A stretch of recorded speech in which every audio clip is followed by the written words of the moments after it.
It all started when I was late for work. Most people late for work call in sick or try some method of getting out of it, but not me. I'm one of the hardest working professionals in my sector of my subsection of a compartment of a larger cube of cubicles, where I engage in number crunching, data processing, surplus management, and high-profile penny pinching. Well, that was until I was visited by a doll version of Dollbert. Now, listen, I know you, and you're easily spooked, but don't get frightened by the horror that's about to be unleashed upon the sensitive fabric of your large 8-pound bowling ball-shaped gray matter. You know, that shell you call a cranium. After this, your very understanding of how the world works will shock you. And I mean shock you with a capital S. Or maybe 2 S's, like the KISS logo, or a ship. Let's call it the SS Shock You. Well, that's 3 SS's, who gives a fuck? I shuffled into work late because I'd spilled coffee all over my cardigan, my Doc Martens, and my pen had spilled blue 34 ink all over my clean and pressed Twill 400 thread count Twill Besterland long sleeve polo shirt. You know how it is. I got hit on the head rather hard with a VHS tape that someone had left sitting just above my desk. You know, on the shelving units where books and other valuable prizes are stored. I fell back, contorting from the pain, and I looked down. The Art of the Deal. That was a odd Dollbert title. And why a VHS? Everyone in the office had a Blu-ray player, as evidenced by Jane's wild Christmas party annex involving several firm fir trees and 2 ceramic coffee mugs. Oh, that Jane. I felt a large bump forming on the top of my skull where the VHS had smacked it. I debated calling a doctor, but I got a knock at my door. It was my boss, Brain Damage. He smiled from behind his sinister glasses, and I swear he looked a little evil. "Happy holidays, Don." He smiled warmly, and placed a small Dollbert doll on my desk. The Dollbert smiled at me, eyes glassy. Something sinister was going on. I just knew because I add and calculate things on several calculators, and that's the way it is. The absolute thing. The absolute value. The best of all. The best thing is this thing. I picked up the VHS. "For your eyes only," it said. It was scrawled in marker with a number 2 Sharpie and sealed with a kiss. Probably. If the devil could kiss plastic. Are you still listening to me? This isn't a joke. This is an evil VHS. The most evil. If greater evil existed, it couldn't be contained in plastic number 37 1-inch cello wrap in a highly realistic Dollbert drawing that seemed more realistic than a drawing of Dollbert. Someone knew this was my favorite show, and he was planning something sinister. It was then that the janitorial management cleaner Juan approached my desk. Juan had been a new employee for sure, and he'd replaced the other janitor roughly the same day I received the VHS. "Excuse me, I clean now," he said. He had a devilish fire in his eyes, like huevos rancheros that had baked a few minutes too early. I didn't understand what he was trying to say, so I took out a pocket dictionary, only to find that it had been stolen and was on the floor near Juan. "Juan?" I said. He said his name was Michael, but I corrected Juan because that was an American name, and he was from the western country of Mexico. He approached my chair, and I felt my spine begin to tingle. Was he trying to sit in my seat? I am the master of this cubicle, and I would not be dethroned by a fellow employee. Back it up, Pedro. The Chidi con Queso line stops here. I took out a large piece of black tape and created a border on the floor. "The mop and the bucket, son? No pueblo." I didn't speak Spanish, but I assumed that meant not in my country, Guano. Guano. That was when I noticed something. There was a strange powder on Juan's face. At first I thought it was just a powdered donut, and, maybe it was. But Juan had been acting strange this whole time, and, I swear people tell me there's a whiff of what they call the coca plant. Texas dust. The Marie and Sanchez flim flam. Cinco spinach. The Texas two-step. Am I making this clear enough? I approached him with my usual Gentile smile and placed my small hands on his lapel, or janitorial outfit. Thanks, Consulchim, but this carburetor has enough refried beans in the tank.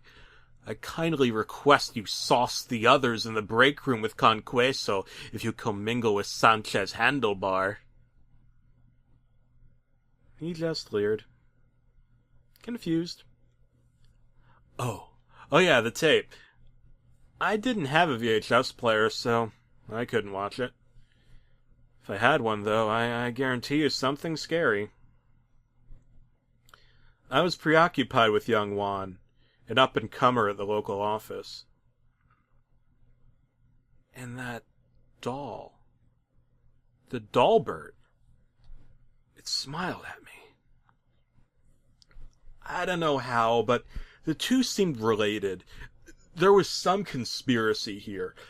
I'm not an expert on these things, but I guarantee you something paranormal was happening. The styrofoam folder Juan had left on my desk was melting. I sneered. My orange potato vagina lips puckered. I squinted and looked closer. Closer still. That folder had some bean mixture in it. It dripped uncomfortably down the side of my desk where I was resting my audiobook, How to Be Rich and Demagoguery for Idiots. That was when I saw it. A hole in the Dollbert. I felt an episode growing in my mind now. Juan had sex with the Dollbert? I didn't believe it, but I've been hearing things around the office. I hid between the ferns and heard Janet mention that new employee had been cracking some eggs in marketing, except instead of an omelet, Juan was eating the American dream with a side of mole sauce and sour creme. My boss looked a bit disheveled as I banged on the cabin door of the SS I'm just calling it like it is. Captain Damage smiled at me. It's about Juan, I said. His eyes were glassy. Glassier than the Dollbert's, which I swear started to move. Dear Juan? He said, or something, I don't remember. The one and only Juan, I said. Who is Juan? He asked. I leered. You mean you don't know? The one and only, a voice whispered. It was probably Juan. Cool your chimichangas, I said. He's bringing drugs. He's bringing crime. I went to hold up the Dollbert, but it moved on its own paranormally. He's a rapist. My boss just stared. And Juan, I assume, is good people. I recalled the delicious bean TPS report I'd eaten earlier. I don't understand. My boss just stared as though none of this was getting through to him. It was then that I realized he was in on it as well. They all were. Everyone in that office peered up at my orange head. I had no choice. I did what anyone would do, okay? I built a wall around my desk. I know it was hard, but a weekend at Lowe's with a six-pack and several pounds of Texas two-step will gamuffin you as well. I placed each brick carefully, ensuring that no riffraff could get in. I did an amazing job. I wasn't the head of construction for nothing. Granted, I had to claim bankruptcy a few times, but the job was finished. And what a job. Just me, four walls, and the brick wall in front of me. I soon realized my dilemma. Without Juan transporting TPS food and liquids like his tears across the wall, I'd surely starve to death. It was worse, though. I had no sunlight, only an infinite darkness. It was scary. I was cold, fearful. I took off my clothes and I was naked, hugging the Dollbert for comfort and body warmth. Oh my God. There it had been, right before my eyes. Hoisted by my own petard, MacGuffined by my own MacGuffin, hamburger helpered to the homeless shelter and down the block. If we build a wall... Wait. No. Shut up! I screamed, bad thoughts coming in from the endless hole of despair. My space. My wall. I picked up the cement and began filling in the empty air. Vapors of varying ethnicities and cultures flowed through a tiny crack of an air pocket which I put an end to. Take my job! I screamed, banging my head against the wall. Take my job now! I squealed, cementing my naked body to the Dollbert, fucking it and screaming because I was slowly losing my sanity one gordita bite at a time. And that's life. You bite and bite at the gordita until you're biting off your own hand. And you draw blood, but you keep biting because you know it's better than the alternative. Fair and rational discussion. I'm scared. I'm afraid. Someone's taking my thing. Juan! I screamed. Save me, Juan!